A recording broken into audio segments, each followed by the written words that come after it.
Hi, Steve here. Let me ask you a question. If you were a general and you only had two main roadblocks standing in the way of you winning a battle, wouldn't it be smart to go after those two targets or roadblocks first? Quite a while ago, I had this very sobering thought about the Antichrist and what a clever idea it was for Satan to allow him to take out one of the biggest roadblocks to taking over the world system.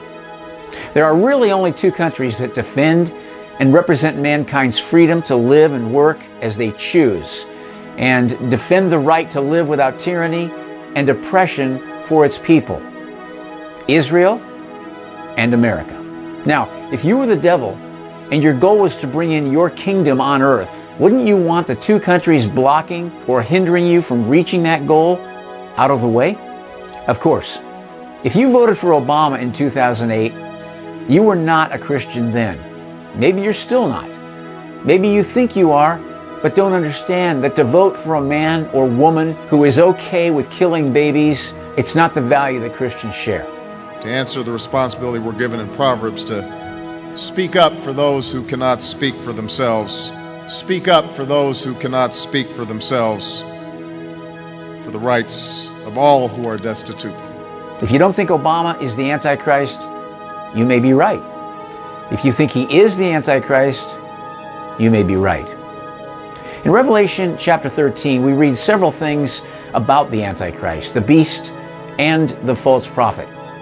Verses 16 and 17 says, "He causes all, both small and great, rich and poor, free and slave, to receive a mark on their right hand or on their foreheads, so that no one may buy or sell except one who has the mark, or the name of the beast, or the number of his name." That takes away all freedom from mankind. You'll have no choice anymore. You won't worship any other but him. The free will that God gave mankind will be reduced to receive the mark or basically die. Jesus told the disciples about the time we live in right now. He said in Matthew chapter 24, verse 6, "And you will hear of wars and rumors of wars. See that you're not troubled, for all these things must come to pass, but the end is not yet. For nation will rise against nation, and kingdom against kingdom." Look at the countries that have such division within themselves. America is probably the best example. And there will be famines, pestilences, and earthquakes in various places, he said. All these are the beginning of sorrows. We see all this happening at record levels. But then Jesus told them in Matthew chapter 24, verse 9, he said, "Then they will deliver you up to tribulation and kill you, and you will be hated by all nations for my name's sake. And then many will be offended. They'll betray one another, and they'll hate one another. Then many false prophets will rise up and deceive many. And because lawlessness will abound," or increase, "the love of many will grow cold. But he who endures to the end shall be saved. And this gospel of the kingdom will be preached in all the world as a witness to all the nations. And then the end will come." So we know from the Bible here that we are in the last days. But what about the Antichrist? When will we know who he is? I believe that those who are not under a spiritual blindness already know. What is a delusion? The dictionary says an idiosyncratic belief or impression that is firmly maintained despite being contradicted by what is generally accepted as reality or rational argument, typically a symptom of mental disorder.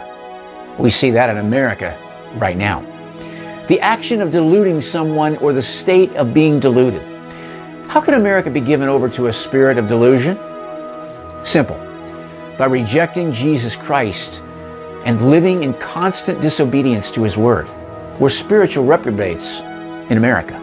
This was the open door for the greatest deception America has ever seen.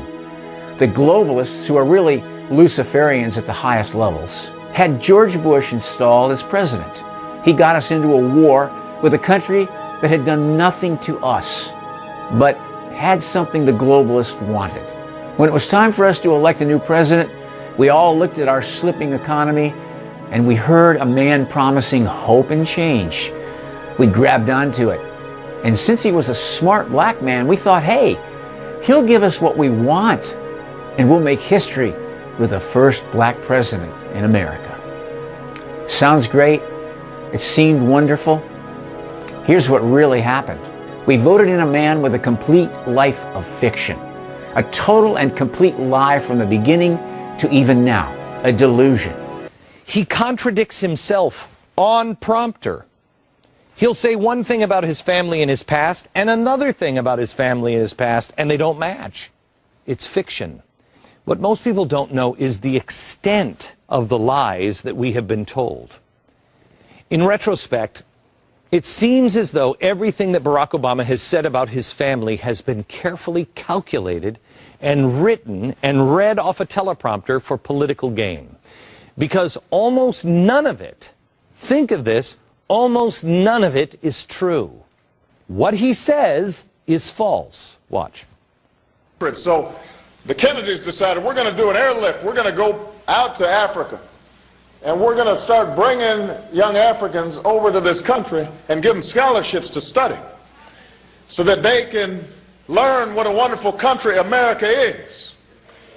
And this young man named Barack Obama got one of those tickets and came over to this country. Okay, not true.